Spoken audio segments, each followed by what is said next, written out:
Attorney Ben Crump, and along with Attorney Terry Connors and Attorney Ken Abano, we have the honor of representing many of the victims whose families were lost to this senseless violence of white supremacy here in Buffalo, New York at the Tops Supermarket. We are joined by the family of Zaire Goodman, his mother Zanita Everhart, and his father Damian Goodman is present here. We are joined by the family of Geraldine Talley, her son Mark Talley and his wife Josh Talley are here present with us this morning. We are joined by the family of Pearl Young, her daughter Pam Young is here with us this morning. And we are joined by the family of Ruth Whitfield, whose son Garnell Whitfield and his wife Cassetta Whitfield is present with us. And they're all going to address you this morning as much as they can. Obviously, this was a very difficult morning for them, and as I shared with Attorney Connors and Attorney Abano as we sat in that courtroom, it was just gut-wrenching. And it made you angry all over again to hear how this young white supremacist just so horrendously killed those innocent people who was the salt of the earth. I mean, they were some of the best human beings that you could ever find anywhere. And I sat next to Garnell, and I could not help myself as he wept openly to have tears in my eyes, and I looked over at Mark Talley just shaking his head. I saw Pam Young with her hand in her face. Zanetta was sitting up front just with a stoic look as they listened to this mass murderer so technically talk as if it was like he was talking about the football game. And it made you angry. As Cliff Jones and I talked, and Mark Talley, we talked about how this young white supremacist, this Payton Gendron, got everything he wanted. He wanted to kill as many black people as he could. Number two, he wanted to survive. So I guess he can go try to orchestrate other murders. And number three, he wanted his manifesto to get worldwide attention. And even though I know this is a step in the right direction on our journey for justice, it still is very painful that the goals that he has set out for, he seems to be accomplishing. I mean, some of us, and you'll hear from the families themselves, are still baffled that he survived that day at the supermarket, because they've seen just too many people in our community move a certain way, and they take them out. We stand here proclaiming, praying, and demanding that he get the most sentence that anybody can get for these heinous acts of violence. And we don't want it to be business as usual. We don't want it to be marginalized because these were black people. We want the whole world to never let this be swept under the rug. We want the federal charges to come in, and we want it to be full justice, the most harsh justice. We want the same justice if the roles were reversed. If you had the races reversed, that's the same justice we want, because that will be equal justice. Nothing less. You're going to hear the families, and they talked about, Ken, this notion of how they treated him like a minor. And we all thought about Trayvon Martin and Michael Brown and all these young black people who were killed, who were never given the benefit of being, the consideration of being a minor. They were all treated like adults, but we sat in the courtroom and we just heard how everybody talked about how young he was. We want equal justice. We want him to be treated as the heinous, cold-blooded, vicious murderer that he was for killing all these innocent black people.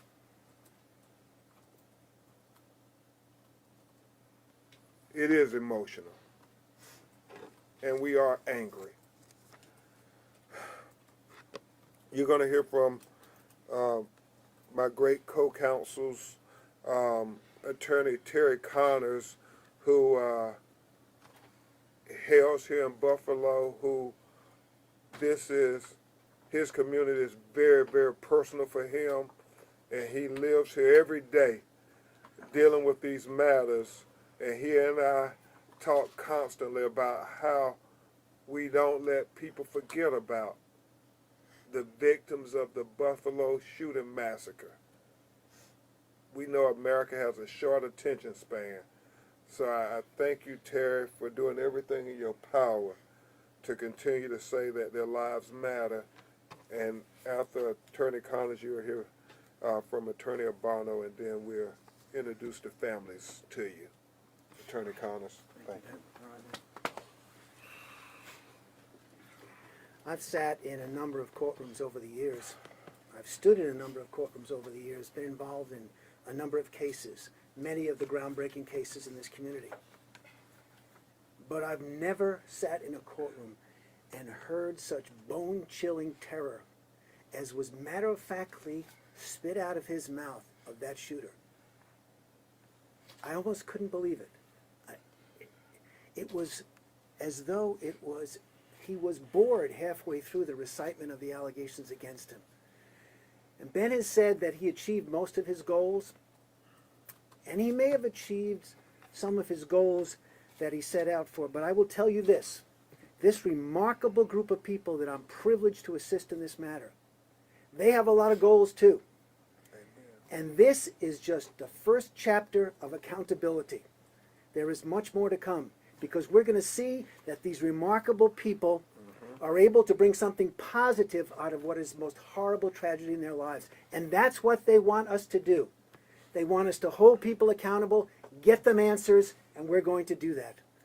You're going to hear from them today, and they're as remarkable as they were when I first met them. And my heart bleeds for them every time I speak to them and every time I talk to them. But I can assure them that this team that we put together, and not all of us are assembled here, there are many working right now as we speak to you, but there will be accountability, and it will be more than one chapter of accountability. Ken? Yes. Thank you, Terry.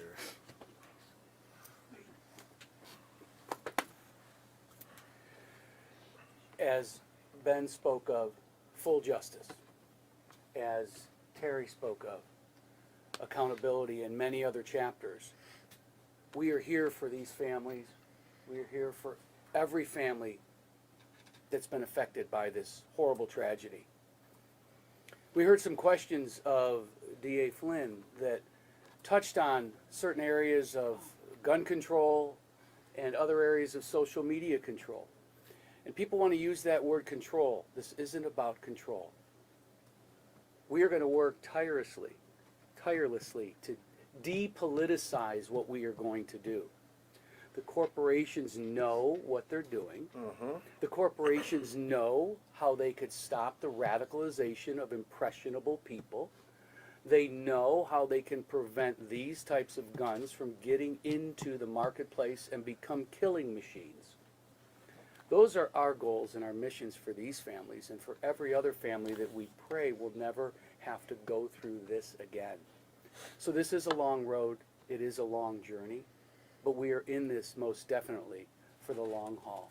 And we will not stop until we get full justice and until we have full accountability for these wonderful people and the loved ones that were lost. Thank you. Amen. Amen. Thank you so much, Terry and Ken. You know, the people who continue to espouse this race replacement theory, blood is on their hands. People who are allowed to be proliferated over social media and the internet, the blood is on your hands too. And as you hear our clients talk today, I want you to know that even though Payton, this young white supremacist, pulled the trigger, there was a lot of other people who loaded that gun. And we plan on holding all of them accountable. So it can hopefully prevent the next racially motivated mass shooting, not only here in Buffalo, but anywhere in the United States, anywhere in the world, because what did you tell me, Terry? Somebody praised this young white supremacist over in Europe who did a mass shooting? He was called Saint Gendron. That was his quote. Well, Saint Gendron is no saint. He's a devil. That's what he is. He's demonic. And we should treat him as such. Can you imagine how these families felt in the courtroom and everybody's saying, well, he's young. Has he had time to consult with other people? Well, did he consult with those people when he went and shot Pearl Young in the head twice, when he shot and killed Ruth Whitfield? Did he consult with anybody then? It is very emotional when you think about how they seem to give all the consideration to him that we don't often see. And that's why we continue to say we demand equal justice. The first person that you will hear from are the parents of Zaire Goodman, Miss Zanita Everhart and Mr. Damon Goodman.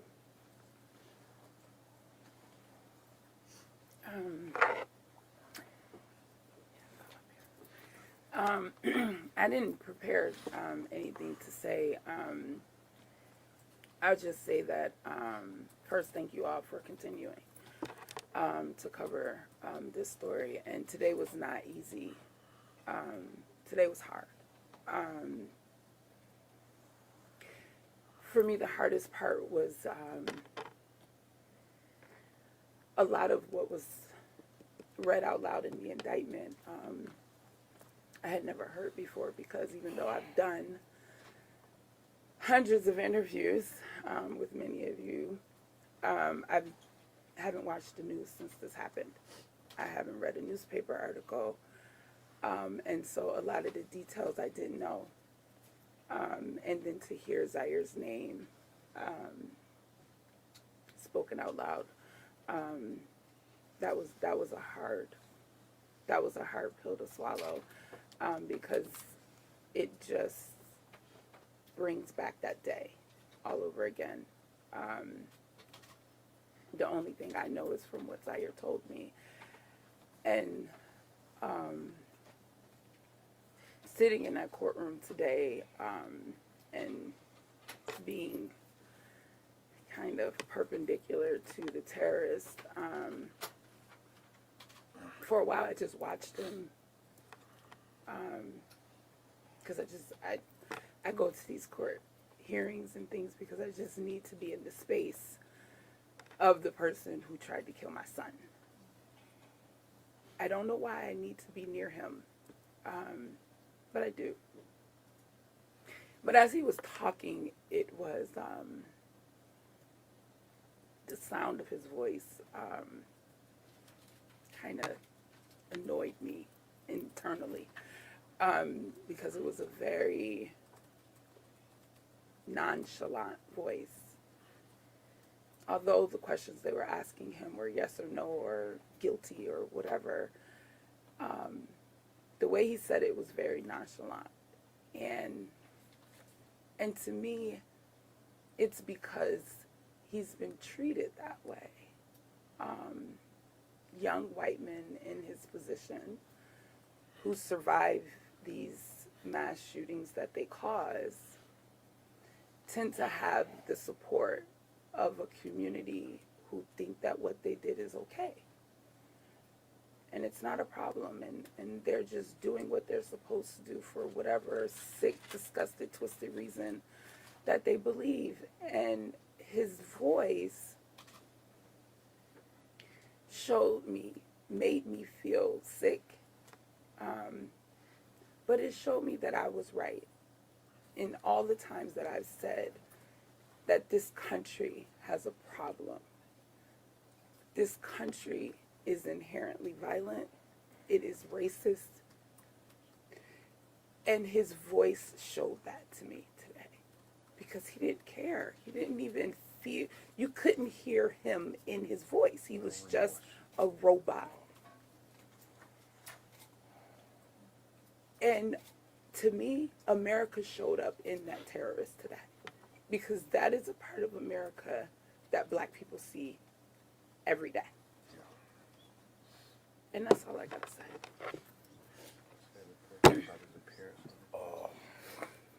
It was just upsetting being in court.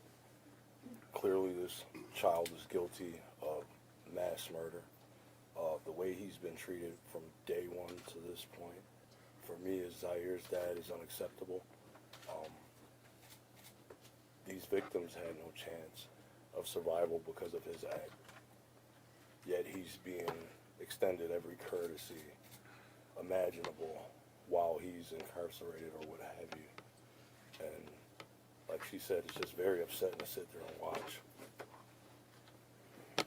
Zanetta, do you want to share with them what you said about his appearance with us? Yeah, I mean, it goes to what I just said. His, the way he acted in court, the way he stood there, his voice, there was nothing behind it. And when he walked in, the first thing we said to each other was, wow, they cleaned him up. He got a haircut, you know. He looks like this little 18-year-old child, Boy next door. right? And but that's how America treats young white men, right?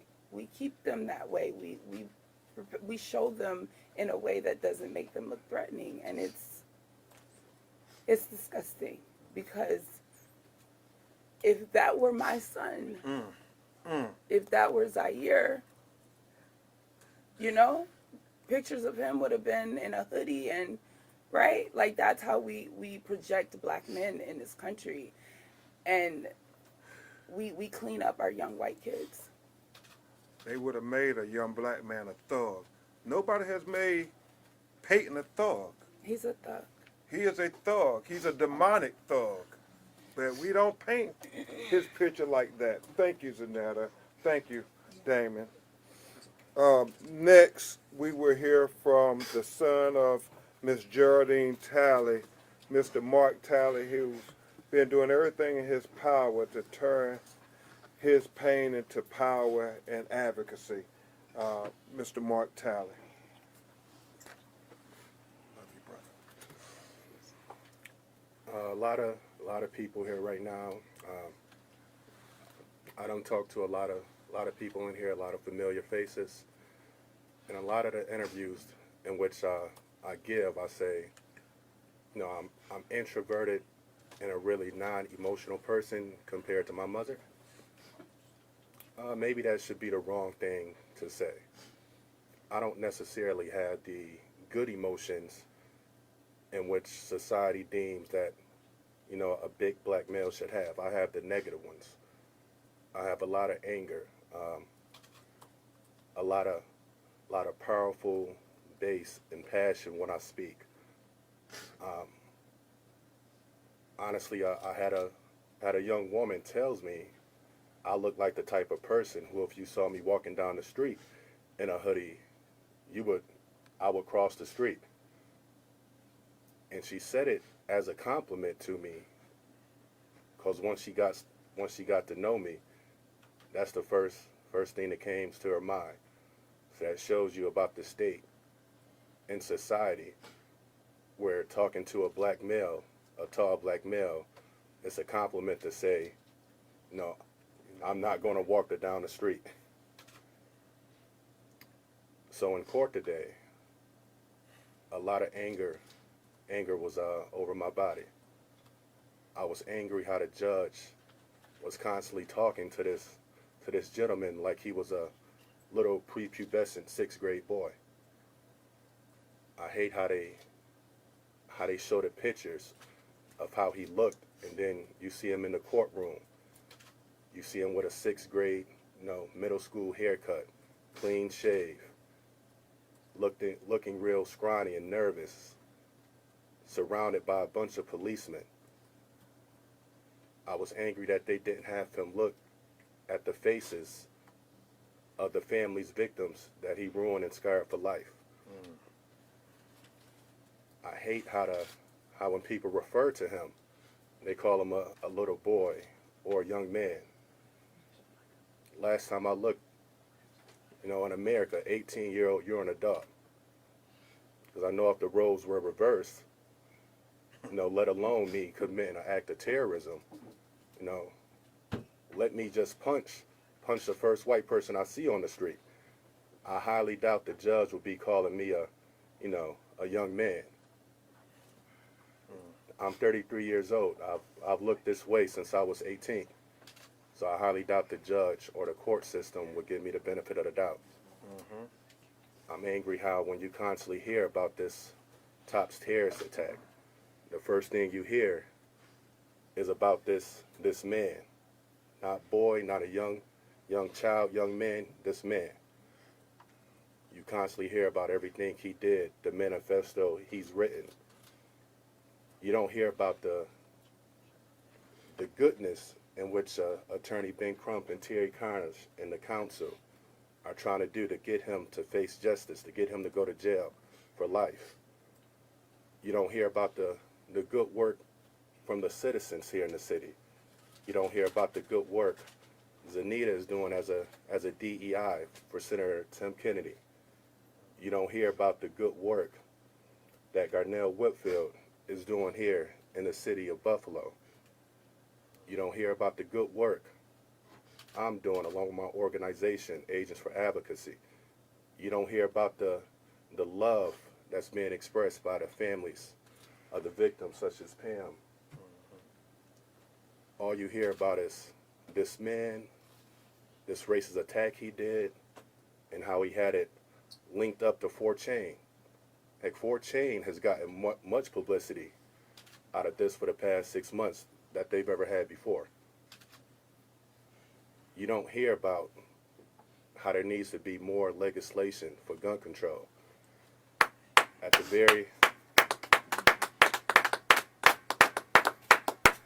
very first press conference that I did at the church with Terry, Ben Crump, Al Sharpton, I said I wouldn't be surprised if in less than a week or two we hear about another racist attack with a semi-automatic rifle.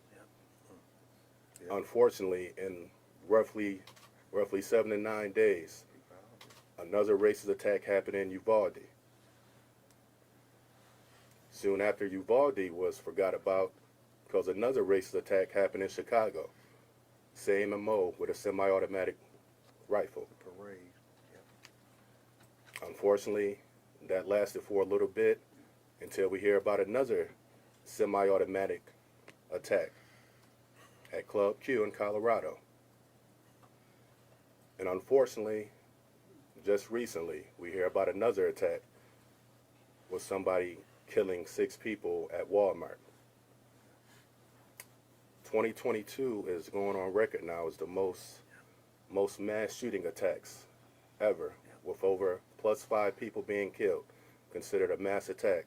2022 has the most so far recorded ever. That you will have government not necessarily putting semi-automatic rifles at the top of the agenda. They want to decide what women can do with their ovaries and uterus. That's number one. Number two is what schools can teach, in which America was founded on separation of church and state. Although you have government now trying to put their political beliefs and their church beliefs into legislation to stop kids from knowing the history of America. And as always, if you don't know your history, you're doomed to repeat it. And that's been the case over and over again. So, am I happy that he's going to jail for life? At this point, honestly, I don't care, because that was automatic. He was going to go to jail for life. You know, it's documented tons of footage on him, so there's nothing he can plead. You can't plead insanity since he already had this pre-written and pre-recorded for his manifesto. He can't say this wasn't a racial attack, seeing how he had racial epithets on the side of his rifle. So at the end of the day, do I feel that this will cause change in society? Absolutely not. They say America's national pastime is baseball, or America is old as apple pie. The truth is, racism is America's national pastime. You can look almost through every decade since America separated from the British and see racism has been a part of it. Racism will always be a part of American society, no matter what people try to tell you. From in the past, from now, into the future. So once again, I'm happy he's going to jail. I mean, it is what it is. That was automatically going to happen with the evidence mounted against him. What'd make me happy is if America acknowledges its racist history and the racism currently going now. Because let's just say if me and the man switch places. Let's say instead of me going to Tops and killing 10 and injuring three black people. Let's say I went to Elmwood Avenue. Let's say if I decided to go into Lexington Co-op, have me a semi-automatic rifle. Forget me killing 10 people if I would have just pistol whipped the first white person I saw in that area.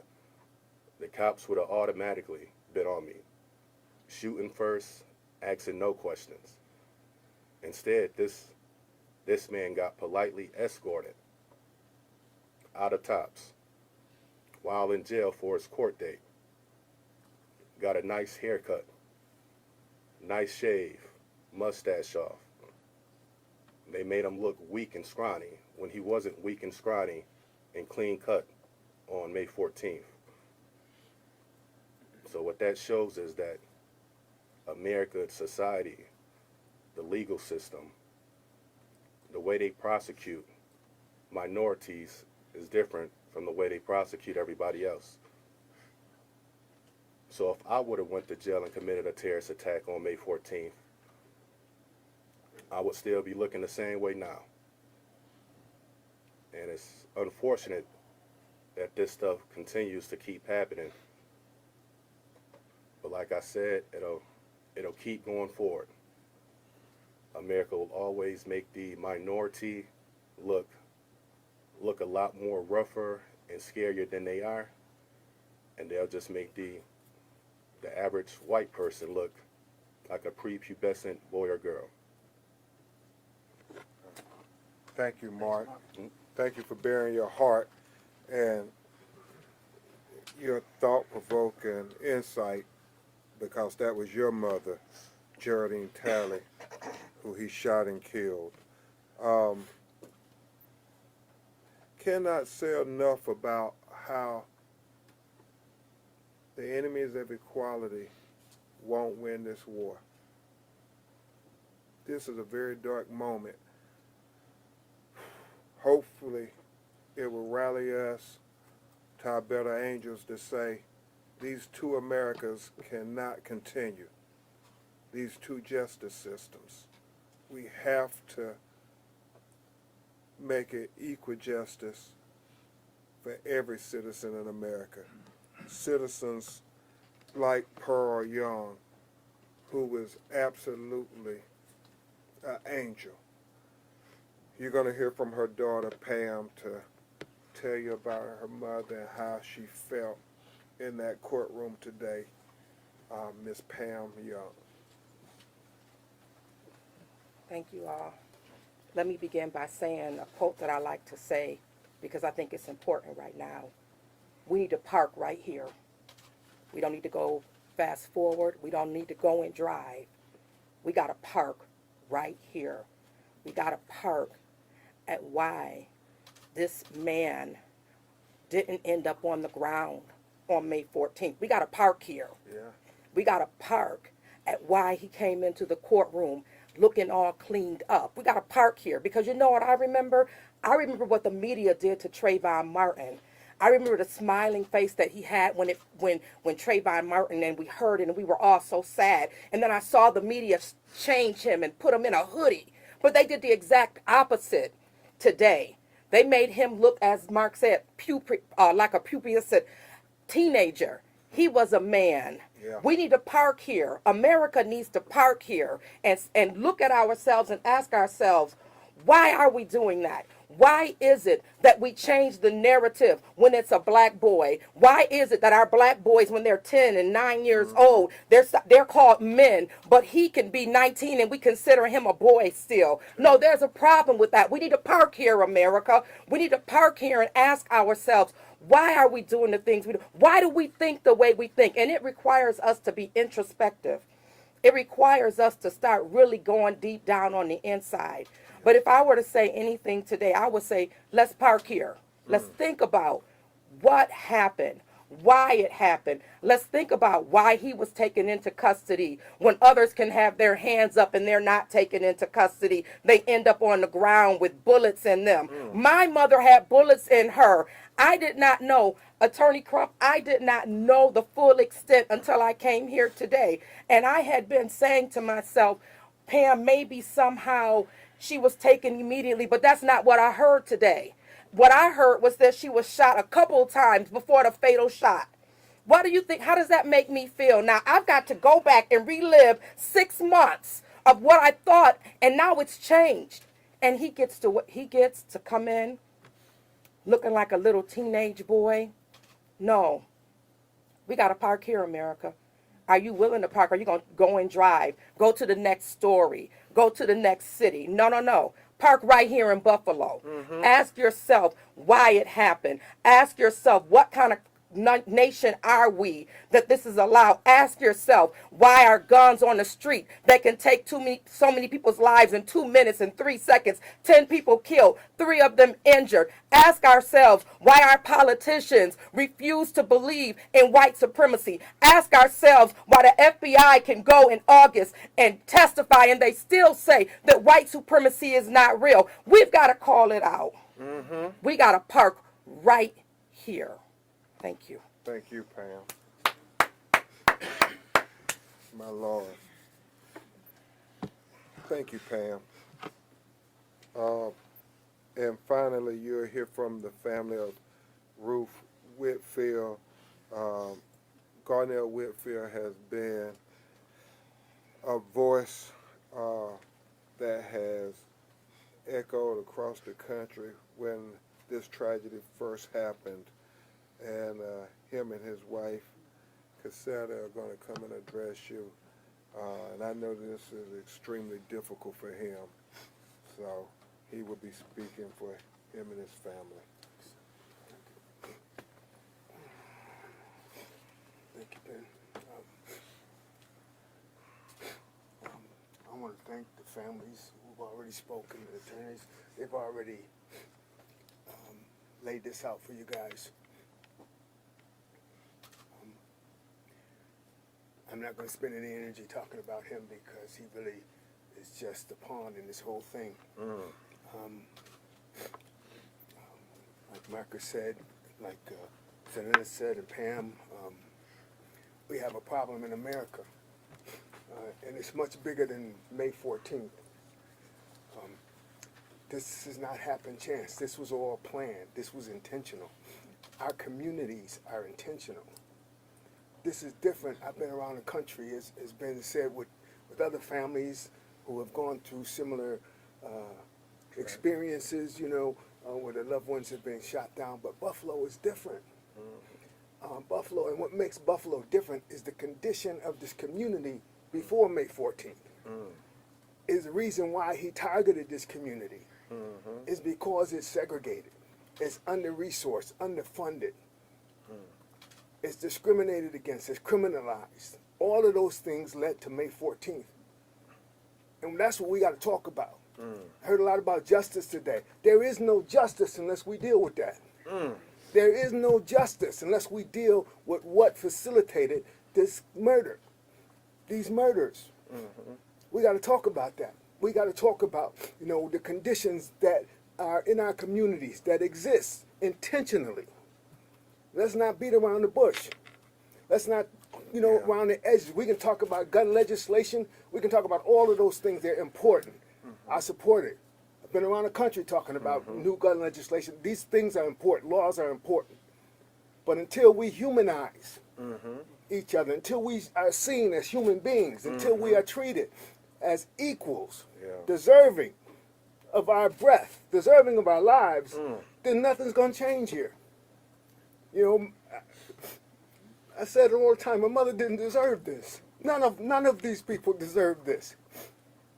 But yet here we are begging, literally begging for those who are in power to do something about it.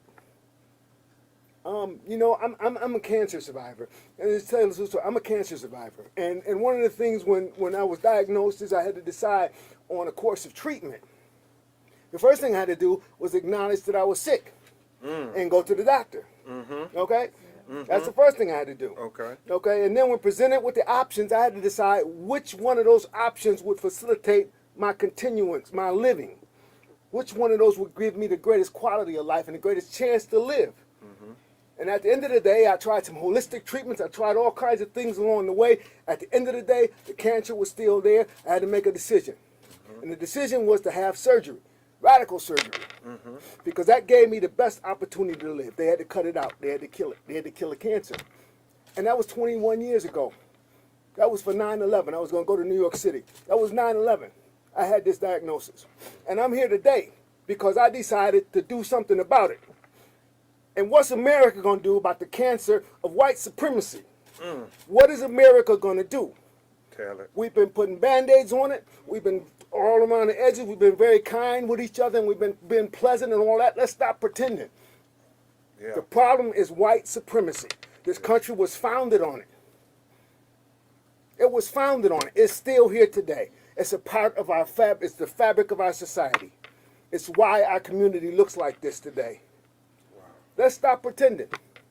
If we're not going to talk about that, then America is not going to survive. It is not going to live. Just like me, I had to make a decision. Radical. And sometimes, in order to move forward, you got to take a step backwards. Sometimes you got to cut something out in order to let the rest of it live. If we're not willing to do that with white supremacy, if we're not willing to call it out, if we got people in power in places who want to be nice and politically correct and pretend like everything is okay, America is not going to survive. And if you pay attention, it's dying as we speak. It's dying as we speak. America as we know it is dying as we speak. Now, my question to you is, what are we going to do about it? Thank you. Thank you, Garner. Thank you. Thank you to each of you for bearing your hearts. I know how emotional it was in that courtroom today, and we continue to say that your loved ones were not insignificant, They were not inferior. They were not irrelevant. They were important. And it's important that your voices continue to be heard to let the world know that they matter. We will take some of your questions if you have any. I was just wondering, I know this is the day that everybody had to go to court, and Danetta, I think you mentioned you've been so strong all along, but today was different. You heard something, you saw something, what you all experienced today was not what you thought? It was a lot longer. Yeah, I say for me it was different because, you know, my experience is different from my newfound family, right? Like, I got to keep my kid. And so today, I haven't watched any of you guys' news reports since May 14th. I haven't watched one of them. Just hearing them read the details. Who got shot first? Second. Zaire got shot third. And, Take your time. there's just those details that I didn't know because I don't watch the news anymore. And that was different. That it made this, it's been real. It's been extremely hard. But today just made it really, really, really hard. And Zanetta, for those of you who don't know, can you tell what happened to your son? Zaire is an employee of TOPS. He works there. He started working there the summer of the COVID pandemic. Zaire was outside of the grocery store taking a cart from an older woman who he said was so wonderful. And when he turned his head, that's when he was shot. Zaire was shot in his neck, and the bullet exited his back right above his spine. Zanetta, Yeah. how is Zaire doing? Zaire is doing well. You know, he's injured, right? Like, we're not gonna act like, you know, Zaire was badly injured. But Post-traumatic stress. he miraculously survived that gunshot. The doctors told us, they said an inch left, right, up or down, Zaire wouldn't be here. They still don't know how that bullet missed everything. And so Zaire is dealing with that still, right? He goes to therapy once a week. He's, you know, dealing with survivor's guilt. Like, he's 21, you know, and this is a lot of weight on him. This is a lot of weight on him. And this is why, like, he doesn't like to come to things like this, because he doesn't want people, he doesn't know what to say half the time, because he feels bad that 10 people died. He feels very, very bad about that. But he's physically getting better. He's well. We got a chance to take a vacation so he could get the hell away from all of this. Yeah, but it's rough, you know. Yeah. Attorney Crump, you also talked about, and the families talked about, the shooter and how he was presented in court. And you've seen Trayvon Martin, what we saw with George Floyd, everyone else. Why does that keep happening, and can a change be made with that, with the perception? How do you change that perception that's out there of our black men? A lot of it goes to what Garnell Whitfield said. It has to be a radical change. You have to acknowledge the sickness. You have to acknowledge the reality. Trayvon Martin, Michael Brown, I mean, all these young teenage black boys who were killed. 12-year-old Tamir Rice. What did the police say? He thought he was at least 21. Our young boys are immediately propelled into adulthood. Nobody ever sees a young black person as a child. And we don't kill anybody. these people didn't kill anybody, but when you have young white mass murderers, we, as Pam said, and Mark Tyler, we offer up every excuse in the world. They were confused. They were manipulated. They listened to people on cable news. We come up with every excuse in the world to try to explain away the god-awful mass murder. They have never done that with a young black person. Even when we're the victims, they don't give us that type of consideration. And the only way we're going to change it is if we acknowledge that we have an issue. And until America deal with this issue of white supremacy, we can't solve it.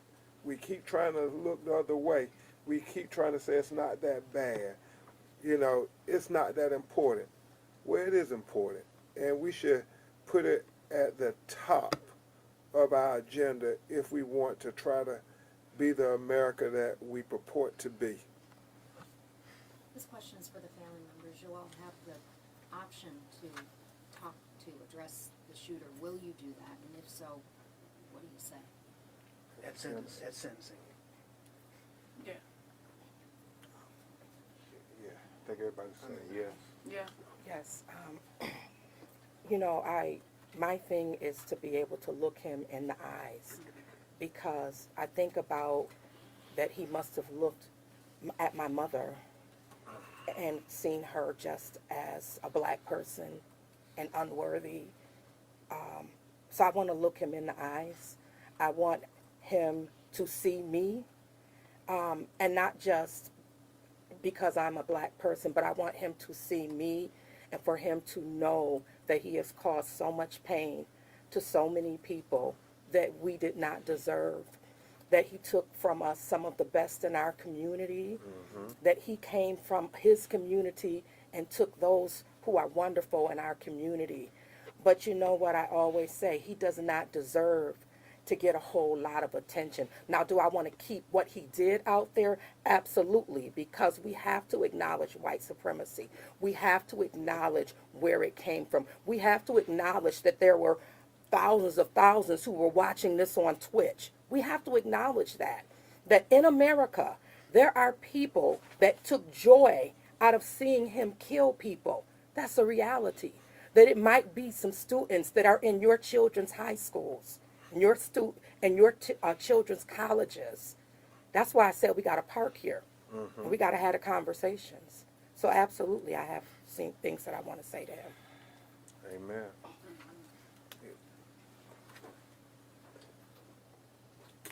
I don't prepare to give him any type of written statement. As far as I'm concerned, he's beneath me. His family is beneath me.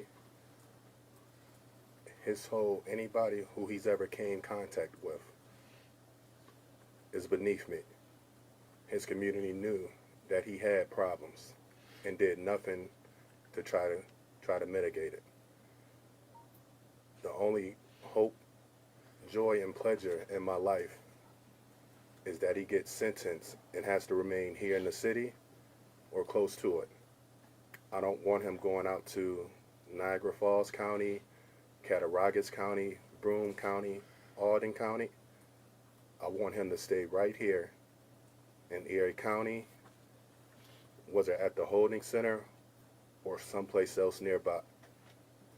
I want him to constantly fear every day that his life is in jeopardy, because he's either going to have to be 23-1 in his mind after 2 weeks will eventually end up destroying him, or he goes into the general population.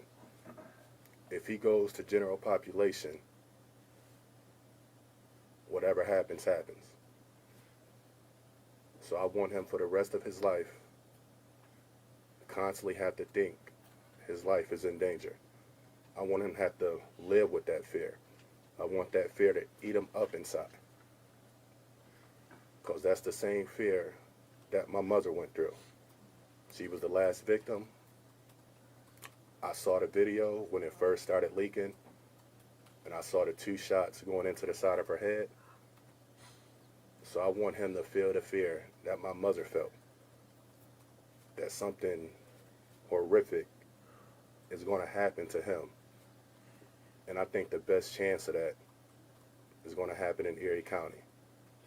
It may sound dark, may not be the right thing to say. I really don't care. I want that pain to eat at him every second of every day for the rest of his life. And I think the best chance of that happening is right here in the holding center or someplace in Erie County, some jail in Erie County. Because I'm confident the further he gets away from having a more diverse population, I believe he'll eventually become idolized out in the Audens and the Cattaraugus counties. Thank you, Mark. Any other questions? We'll take one or two more. Yes, ma'am. Why do you think that Payton Gendron pleaded guilty today? What do you think was his motive for doing that? Attorney Connors, you want to address that, or Attorney Bono? Okay. So, Why do you think he pleaded guilty today? Y'all can address that. if you talked with did you talk with, I did, yeah. then go ahead, if you talked with. So 3 weeks or so ago, I had a visit from the defense counsel, both the defense counsel in the federal prosecution and the state prosecution. And it was at that time that they proposed the possibility of him pleading guilty to every count within the indictment, that they felt as though that was one way in which they might be able to mitigate the decision with respect to the death penalty in the federal system. And so they proposed to do that. They actually came to see us, and I sent communications to all the family members and all co-counsel because they wanted us to know about it first. They then approached the district attorney and said, we've made a decision to plead guilty, and as you heard John Flynn say today, he really had no conditions he could put on them because at that point they were pleading to the entire indictment. But clearly it's because the evidence was overwhelming, there was no path forward, and this is the only opportunity to perhaps convince the federal government that the death penalty is inappropriate because legitimate law enforcement objectives, that's the words they use, were obtained, and because there was no need to go further for the prosecution. Those are the primary reasons. They also said, and I'll repeat this because it's truthful, they did say that they wanted the families to know that was his intention, and that hopefully that would save them the grief, the agony, the horrible proof that would be part of the state prosecution. Attorney Bono, do you want to address? And Ken was born here in Buffalo, so this is very personal to him as well. When I was here 5 months ago, I just couldn't even bring to words the unspeakable tragedy of seeing what happened just here where I grew up. My parents still live here, and it's absolutely horrible. And as Terry just said, in an effort to try and spare his life, we have this demon trying to spare his life. He didn't ask. He didn't give anybody a sparing of a life other than what we heard was an individual who he shot inadvertently who was white. Mm-hmm. He didn't ask anybody, family members, if it was okay. He just callously took their lives. I sincerely hope that with the efforts that we are going to advance, that we're going to make Buffalo a better place for this. We're going to make New York, we're going to make the whole country a better place. Because this has to stop. We have to cut this out. We've got to find it, identify it, and force people to admit it for what it is. Because if we don't, we'll never change. It'll just get swept under the rug. It'll be yesterday's news. We have to stop that. We have to show courage. Everybody in this room needs to ask those questions. How do the people in power show the courage to help stop this? Because we need their help too. And it's like Pam said, we got to park here. Mm-hmm. We got to park here. And what Terry and Ken said reminded me that I'm going to send a letter to Attorney General Merrick Garland and Kristen Clark, the head of the Civil Rights Division, and ask them to do exactly what they did in the killing of George Floyd, even though the state went forward to bring federal charges and make sure that the full weight of the federal government speaks to this racial motivated killing. That is the only way I believe these families will get full justice. They need everybody who can do something, whether on the state or the federal level, to do something. Because I think Ken is right. Terry right. He entered this plea because there's no death penalty in New York. And I'm not saying that I subscribe to the death penalty, but I want the most harsh sentence for this heinous act of violence done to people just because the color of their skin. That can never be forgotten. You know, they say a picture is worth 1,000 words, well, a video is worth 1 billion. And when you look at that video when he shot the white employee and then apologized to him, I didn't mean to do that. I only wanted to shoot black people. That video should be played over and over again. So what Garnell Whitfield said, America could see what is the reality here. This was a racial motivated killing because people keep talking on cable news every night in America about this race replacement theory. And I know a lot of y'all are tired of us talking about it. Well, imagine us who have children who have to live under constant threat that somebody is going to subscribe to this ridiculous theory and go out and kill my mother. You know, that's what I think sometimes our white brother and sister forget. That, you know, y'all get tired of hearing about it. Can you imagine having to live with it every day? You know, Garnell and Pam, they had no idea that some young white kid was going to be radicalized and it was going to be their mother. I mean, Mark Talley. I mean, these mothers were the best people in the world. They probably would have prayed for him. And so that's why we so aggravated, because it just seems to be business as usual, sweep it under the rug. It's not that important what happened in Buffalo. Well, it is to us. And it should be to everybody. I'm sorry, it So does could get I- emotional. If I could ask, this really was the first time that they detailed what happened to who, when, in court. We heard it in court, and then the DA talked about it again. The names were given, how they were shot. What do you think about that? Was that too graphic, or is that important?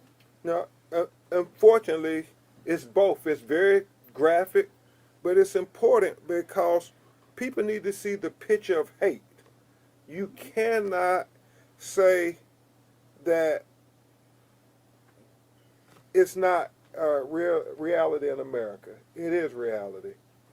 You know, Terry and I talk constantly about the intimate details of what happened there, because that's the only way we're going to have a chance of holding these social media companies accountable. That's the only way we're going to be able to hold responsible the people who loaded the gun. He shot it, but others loaded that gun. And so, as much as I feel, and I apologize to Garnell and Mark and Pam and Zanetta and Damon, all our other clients, we got to keep talking about exactly what he did in that video over and over again in hopes that it won't come to your community next. Because if we don't make it an important issue, then America won't see it as important. How do you hold these social media accounts accountable? You want to talk about that, Ken? I'd love to talk about it. Go ahead. Go ahead. You know, we have a team right now that is looking into all of the social media accounts that facilitated this kind of language, that propagated this kind of hate, that encouraged him actually to perform what he did, instructed him, and in some instances outright helped him. There are studies that are out now that the most influential communication that occurs is that from social media, whether it's 4chan, whether it's 8chan, Discord, but even YouTube and others have these type of available communications that are part of the problem, and they have to realize it and recognize it right now. And we're going to look at it as close as we can. We understand there's some immunity that attaches under Section 230. We're dealing with that. We're researching that thoroughly. But there are avenues of redress that we can follow that hopefully will make a difference. And all we have to do is change one. Let's just change one of these outlets to stop what they're doing. And maybe there will be one less mass murder for us to sit in a courtroom, in a classroom, in a conference room like this. But we are going to go after them. Amen. Question. Amen. Question for the family members, and if you don't want to understand, I don't want to answer it completely understand, but given the nature of what you've heard and saw and everything today, does that alter, does that change completely, does that enhance your feelings in terms of the severity of the punishment in federal court for shooter here, whether it's a death penalty or anything for that matter? And then we'll take one more after this. I mean, as I said before, I'm not really concerned about him. I'm concerned about all the things that facilitated this, all the things that were, that he used, to do what he did. He's dead man walking. He's going to get whatever he's going to get. I'm not concerned about what Merrick Garland does. I'm concerned about what America does about all of the things surrounding this. And so that's where my focus is, not on him. I'm sorry. Go ahead. No, take your one time. other Go thing. Because he pleaded guilty, my concern is there were no cameras allowed in that courtroom. Yeah. Okay, and the true story and the full story did not get out. And my concern going forward is that this story is told, that it's not covered up, it's not buried because of a plea deal or because of anything else. And what's important is that the history of what happened on 5/14 is told completely and honestly. So it's a part of our history. So many times in America, down through the years, they've cut us out of the history books. They're taking books off the shelves now. They've not included us as a part of the fabric of this nation. And I want to make sure that that does not happen with 5/14 or anything else going forward. It's time that we write our own narrative. It's time that we control our own narrative. And that's what this is about for me. Yeah. We can't say 514 enough because they forget about it. And I will say, one of the reasons I feel so compelled to reach out to the Attorney General of the United States is because this is a national issue, and our community needs to see that they take it seriously. Now, this Justice Department has done a lot of historic cases when it comes to racial justice and racial reckoning in America. When we think about George Floyd, tragic killing, and we think about how Ahmaud Arbery was lynched in Georgia. But right here in Buffalo, New York, it needs to have the full weight and breadth of the federal government using all of its resources to let not just these families, but other black families and brown families, whether in Uvalde and elsewhere, know that you are worthy and deserving of every constitutional promise that America gives to any citizen. That's why I want Merrick Garland and the federal Department of Justice to bring the charges against this young, white, demonic supremacist. And I keep saying demonic because only a demon would do something like that. All right, last question. Oh, yeah, please, Mark. I echo everything Garnell said, but I wanted to get back to what Mr. Crump said, how a picture is worth 1,000 words, a video is worth 1 billion. I used to work at Erie County Medical Center as a public safety assistant. In order to get that position, had to pass the civil service and also get your security guard license. In the act of getting a security guard license, they make you watch this video. And the video was a school shooting that happened in Florida. And it showed these two white students going around with semi-automatic rifles, basically taunting all the children left hiding on their desk or pretending to be dead. And it showed them just hitting them with the rifles, saying they don't believe they're dead, and they just end up shooting each one of them. And that was the first time I ever saw like a mass shooting, not the clips you see on the news or the pictures that they have, just the full onslaught of the mass shooting. And this may be may be radical, but I'm just speaking for myself. I think that needs to be more prevalent in society. For years, African Americans talked about how there's police brutality going on in society, and nobody believed them until the Rodney King footage came out, which started the Los Angeles riots. You had nobody believe the crack epidemic was as bad as it was, till you had HBO documentaries going out showcasing the effect and footage of what crack does to an individual and their families. With the opioid crisis, same thing. You had all of these documentaries going out showing all this footage, real life footage of people doing whatever they can to get opioids.